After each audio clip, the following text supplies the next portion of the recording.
Go.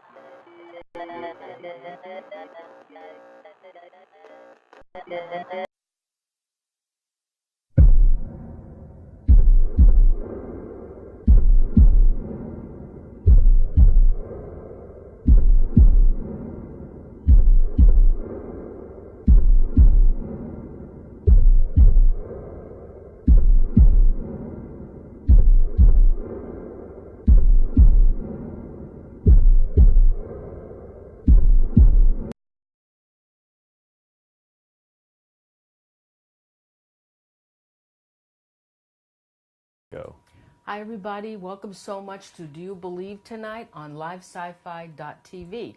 I'm your host Noreen, and I have with me tonight my fabulous co-host Tim Wood. Hey, what's up everybody? Thanks Tim for joining me tonight. Of course. Always a pleasure to have you on the show with me. It is a pleasure. Since you're the director. Oh yes, yes, yes. Hey everybody, don't forget to please give us a like and please subscribe to the channel. Don't forget, after this show, we have another bonus show for you tonight. We will have Kevin Manis. Now, he's been on the Sci-Fi Paranormal Witness this week, and I just saw it again last night. He's the original owner of the Dybbuk box, and he has some really fascinating stuff to tell us. We're going to hear his story, and he also has a new Dybbuk box, and he's going to talk about that. Doesn't he have two? No, he only has one. The other one hasn't come yet. Okay. He says everybody wants to send him Dybbuk boxes now. Not but getting he's got mine. problems with this one, so he's going to tell us. Cool. And did you bring your Dybbuk box? I did not tonight. No. Yeah, I did not. And then our second guest will be Jason Haxton. Now, Jason was a guest with us. If you look back in our archives on YouTube, we did a show with Jason called The True Story of the Dybbuk box. Yeah, they can just go onto our channel and search for Dybbuk box. It'll show up. Come up, yeah. So he's a returning guest, and we're going to find out what's happening in his life since he's had the Dybbuk box. So, and then tonight, right now, Tim and I are going to be talking about haunted dolls. And the three dolls we're going to be talking about, we're going to have some fun with this, is Annabelle from The Conjuring. Chucky. Chucky? From Child's Play. It is? I'm just, no, Oh. I'm joking with you. Yeah, okay. Robert the Haunted Doll and Yeah. Mandy the Haunted Doll. So why don't we start with Annabelle? Cool. Now Annabelle was Now before we start, I mean, a lot of people know Annabelle from the movie The Conjuring. And what really sucks about The Conjuring, I have to say, is that they didn't portray the doll correctly. The real doll is a Raggedy Ann doll, and in the doll they had to, of course, pick the creepiest doll that was probably ever made, with like 2 glass eyes, and stick it in the movie. So for those people that have watched The Conjuring, I don't think Noreen's seen it yet. I haven't. But the doll in The Conjuring, it does not accurately portray physically the physical characteristics of the doll. But if you think about it, if they just brought on a Raggedy Ann doll, that's not the doll isn't scary. I think all dolls are scary. Oh.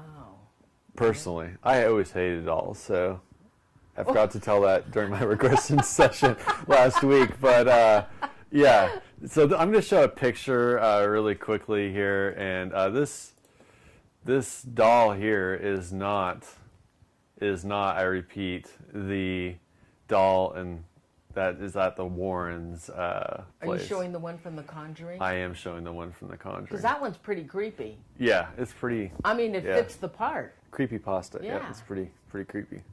So, but the real doll is at the Warrens Museum in Connecticut, and it has quite an interesting story.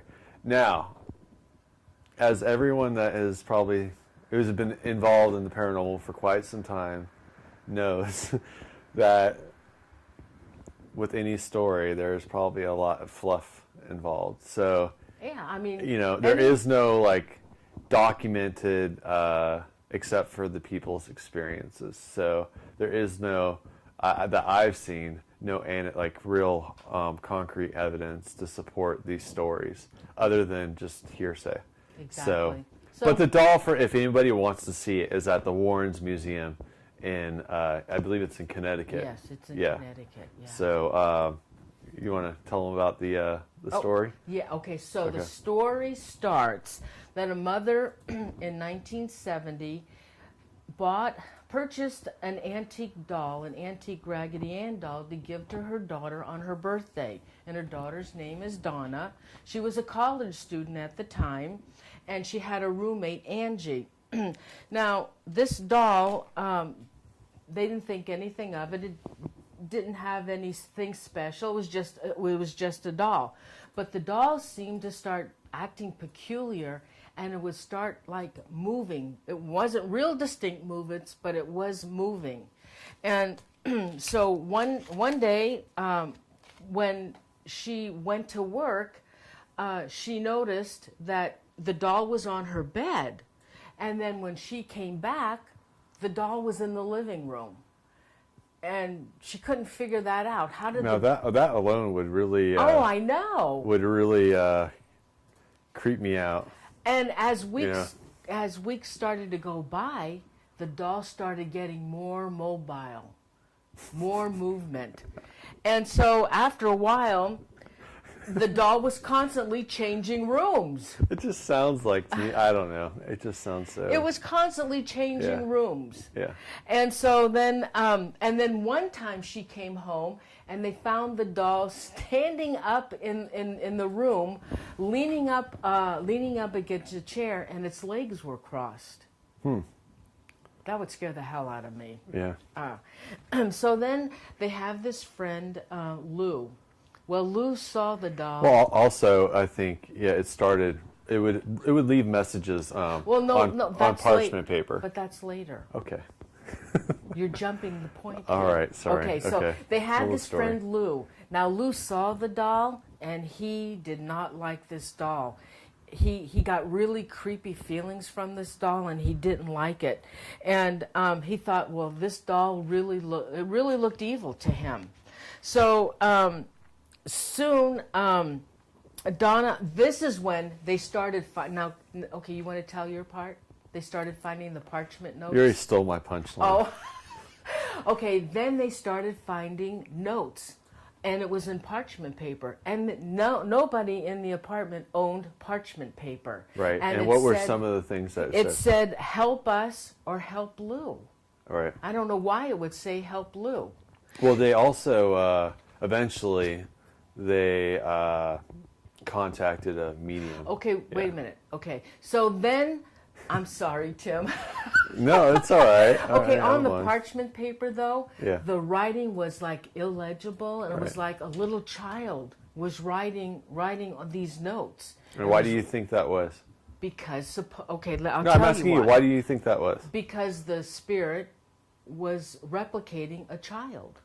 So do you think it was a spirit? Well, I have to. No, I'm asking you right now. I'm asking you. Okay, so I know the story. Okay. So according to the story, it was inhuman. Well, I'm asking you. Inhuman. Well, I'm asking you what you're. Okay, it was a demonic. It was a demonic. Demonic. Demonic. Okay. Yeah, because oftentimes demonic spirits replicate children. Yeah. As a way to, but when they did the seance, the reason why I asked, it's a good segue, is when they did the seance, the medium had told the girls that they needed to invite this, what she believed was, she had picked up on a child spirit that had died on their property where their apartment was located. So she had told the girls that, hey, if you really want to make this little girl happy, you have to invite her to stay in the doll. And they did. And they did. And that's when things got really fucked up. It just blew up. Yeah. All hell broke loose. Right, yes. So one night Donna came home, and the doll was on her bed, and she saw the doll, and it looked like blood or this red fluid that was coming from the doll's hands. Mm-hmm. So by then, Donna, she had enough. She just had enough. She goes, that's it. I'm calling in a medium. So she contacted this medium to come in. That's how the medium got contacted, right, because of this.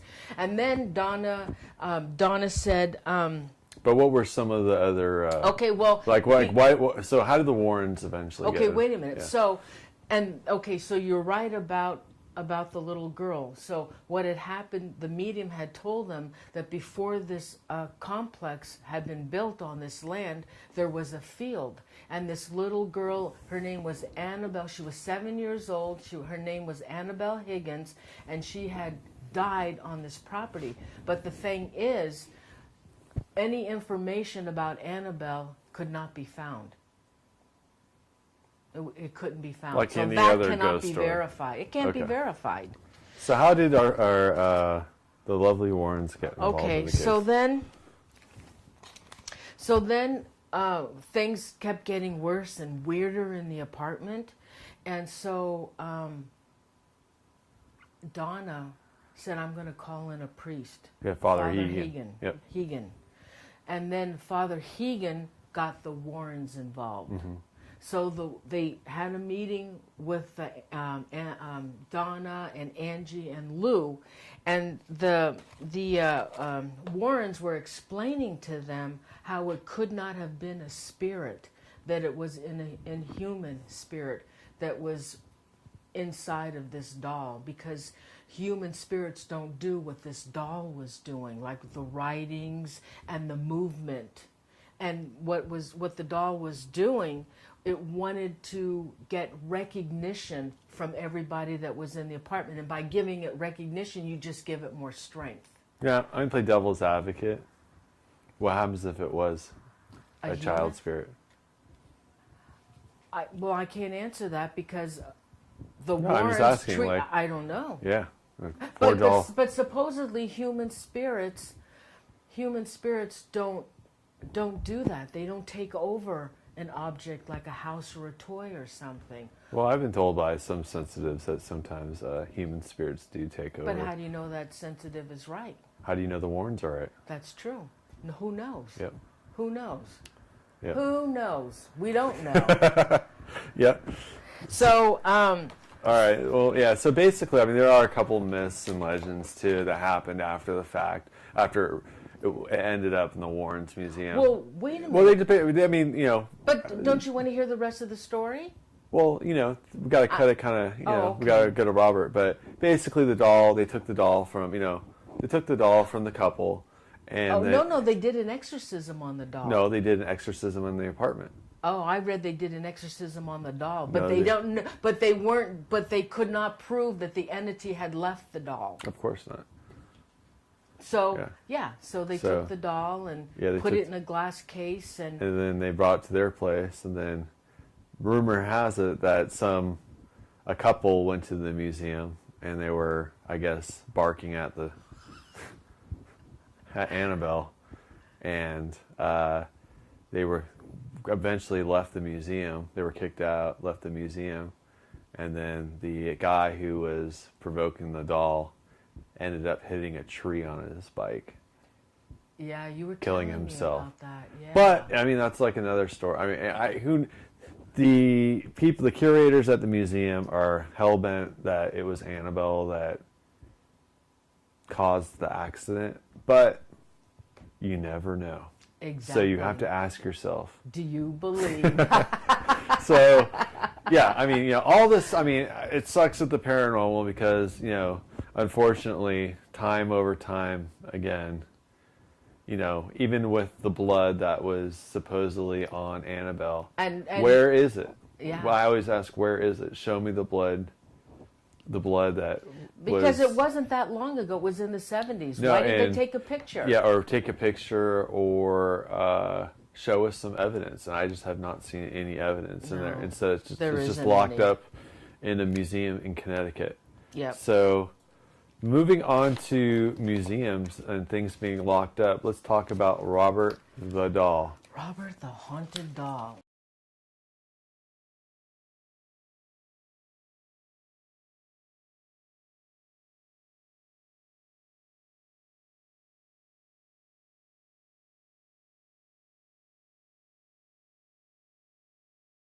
lot of money, and the parents used to travel all the time.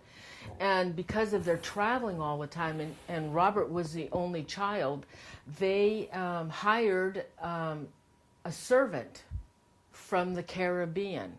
Now, this servant loved Robert. But the thing is, the parents were really cruel and abusive to the servant, and she did not like the parents, even though she loved Robert. And she used to call him Gene. Robert never went by Robert; he went by Gene. And even though she loved the child, well, what happened was one day the parents caught her practicing and doing some kind of voodoo, chanting in her room, and so they fired her. So out of revenge, she gave a doll to Robert, or to Eugene. And even this story is okay. Can't be So proven. yeah, this story cannot be proven. Nope, it can't be proven. This is what they call a myth, legend, an urban legend. Right. So, I love them. Yeah. Okay. I like it. Okay, so out of revenge, she gave this doll, and it had real hair. It had real hair, and it was supposed to look like Eugene. And that's or not Gene. uncommon for those Well, it's dolls. voodoo. Well, yeah, but that's not uncommon for dolls in those days to have either human hair or animal hair, because they didn't have the types of stuff to produce, stuff like they do today. So a lot of the dolls back then did have real hair in them. And this doll did. Okay. And she knew when she was giving this doll to Gene that it was possessed. She knew it. Well, that's what they say. But that's what the story says. That's what Okay. the story says. And Eugene was 6 years old at the time, and this was in 1906, because Eugene was born in 1900s. And what nationality was the servant?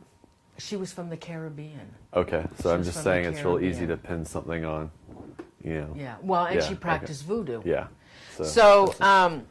So anyways, like I said, she loved Eugene. Now, when this doll was, and she had to leave, okay? So when this doll was given to Eugene, he automatically got an attachment to it, and he named it Robert. Well, he became obsessed with this doll. This doll went everywhere with him, at the dinner table, when he went to bed, and he even talked to it all the time. He talked to this doll, and the parents would hear him talking to this doll, and they swear that they could hear the doll answering him, because they would hear two distinct voices. Well, that's what they say. I Yeah. love it. It's an urban legend. Okay. I'm telling you what they said, which is really freaky. In those days, though, I mean, they didn't have TV. They didn't have radio. I don't think. Early 1900s. I don't think, radio. They had records. They had, but, entertainment back then was pretty scarce. You didn't have a Game Boy. You didn't have a PlayStation. Cards. And so, I mean, back in those days, I probably would be talking to my doll too. Well, the parents would also get glimpses of Robert running around in the house. And then at nighttime, Eugene would scream, and they would come running into his room, and the furniture would be all over the place. And when they walked in, they would see this, and Eugene would be in his bed, and when they walked in, he would say, Robert did it. So how did Robert get his name? Eugene named him Robert as soon as he got the doll. See, why? his name was Robert. Right. His name was Robert Eugene Otto, but as soon as he got, everybody called him Eugene or Gene. So when he got the doll, he named it Robert. That was the first thing he did. Okay. So then... Yeah, so basically as he got older, his parents, I guess, left him the house. Well, the parents died, and he got the house. Got the house. He ended up marrying somebody. Anne, yes. And he left the doll up in, I'll put a picture up of the house. It's Well, they put the doll in the attic.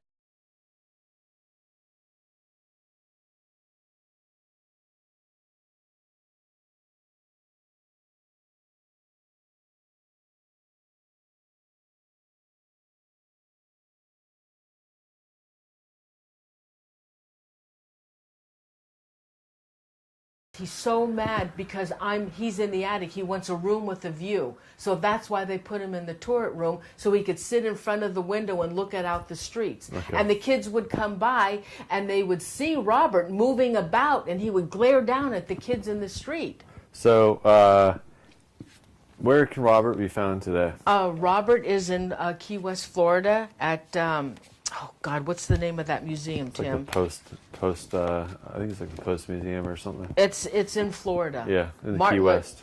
Yeah. And today a lot of people are saying that he's actually, his skin, or not his skin, but his outside features are deteriorating aging. And he's falling apart. Yep. But I don't know what type of composition he's made out of. I don't know. But probably, he's in the Martello Museum in Key West, Florida. Yeah. And people say they hear stuff in there, like, cameras don't work in there and all this this stuff, and it would be kind of interesting to go out there and to check him out. Yeah. They say that people write him letters all the time. They write him letters, and people, and it's said that you have to get permission from Robert to take his picture. And if you don't get his permission, they said that you are cursed for life. You and your family are cursed for life. Well, how do you know you have his permission? I have no idea. And supposedly Robert will give you the okay by turning his head. And if you don't get that okay, watch out. Okay. Watch out. Yeah, his hair is turning white. He's aging. So what's our next? The next one is Mandy. Mandy the doll. Mandy, out of all the dolls, to me, looks the creepiest.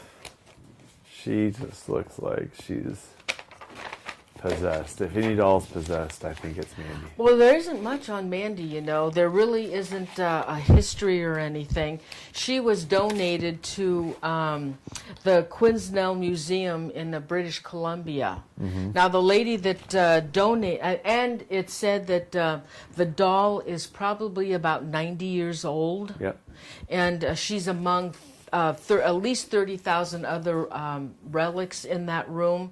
And now, she was donated to the museum in 1991, and at that time her clothing was dirty, her body was ripped, and her head was full of cracks. And the reason she was given to the museum was because the lady donated it. She got rid of it because at night she would hear a baby crying in her basement. And she would go down and investigate, and the doll would be by a window that was previously closed. The window would be open, and the curtains would be blowing in the air. And so she just didn't want that doll anymore. I don't think I would want it either. Now, they said Mandy had some unusual powers, and that she acquired them over the years. But the thing is, I don't know what her powers were, and there was no history of the doll. So they say she had powers, but what were those powers? But she seemed to have unusual effects with people that was around her. Now, people in the museum would come to work. They would put their lunches in the refrigerator, and when they would go get their lunches, they would be gone. They weren't in the refrigerator. So they would search all over, and sometimes they would find their lunches in drawers. Books would disappear, small objects, pencils. Now, sometimes those things were found, and then other times they weren't. And they're blaming that on Mandy. The staff, and of course the staff, well, like pencils and books, they just thought, well, there's just absent-mindedness that they probably did that. Now, what they did was, when they put her in the museum, they put her into the entranceway. But when the people were coming in, they didn't like Mandy's looks, and they didn't like her eyes. So they thought... I think she's pretty hot. I don't see a picture of her.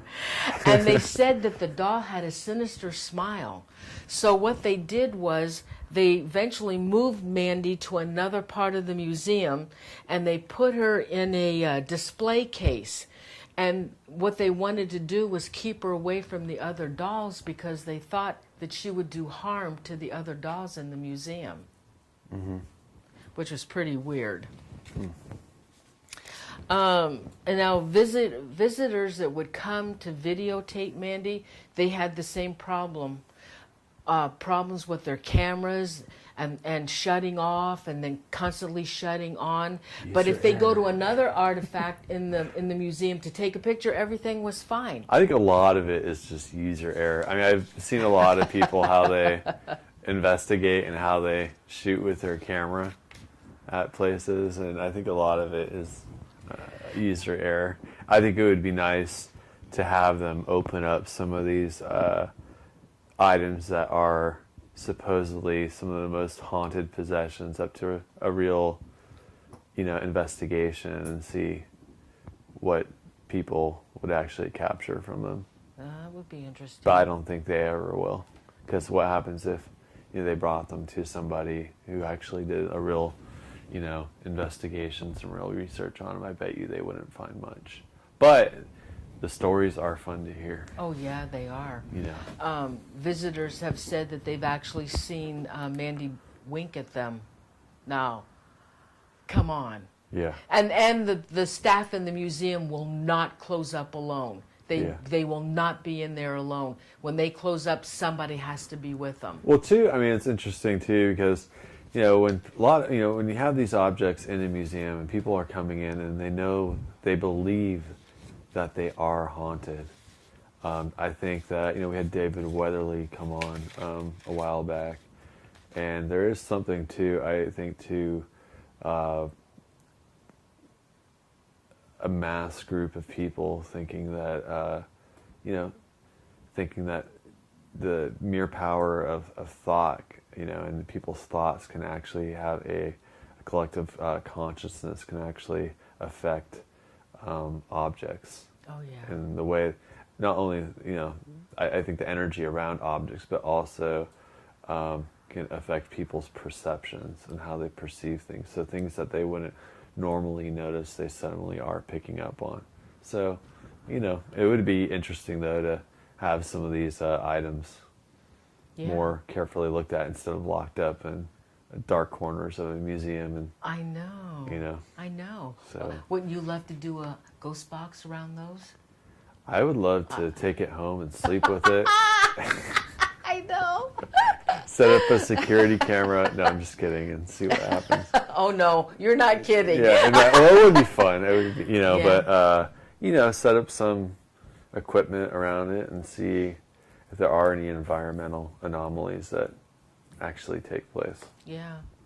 Around it, because just having some drunk tourists come in Key West, who are probably loaded off of a bunch of Mai Tais and beer, come into a museum and take a picture of it and say that or try to take a picture of it and say that their camera's not working. It's not really too conclusive for me. Like I say, it's just all this stuff is just hearsay. Yeah. It's a legend. Yeah. And it keeps building. It keeps building. And what's really interesting too, is because these items are locked up, people do have things to gain from them by them being locked up. So, just stuff to think about. Well, and it brings in good money to the museums. Exactly. Because they need the money. And many books. So, yep. are we? We'll we're going to okay? finish this up. We're going to have Jason Haxton and Kevin Manus join us in about 10 minutes, and we're going to do a show on not only an update on the Dybbuk box that was featured in the movie The Possession and Paranormal Witness, but also Kevin is going to tell his story first about how he came upon the box and some of the weird events that happened not only to him but to his family when they and what's happening now with the new Dybbuk box that he has a sister box. So it's going to be a very interesting show. We'll be back in about 10 minutes, And I want to thank everybody for watching this show of Do You Believe? Yeah, thank you so much. Please subscribe and give us a like. We'd appreciate it. We'll see you in about 10 minutes. Okay, thanks, everybody. Thank you.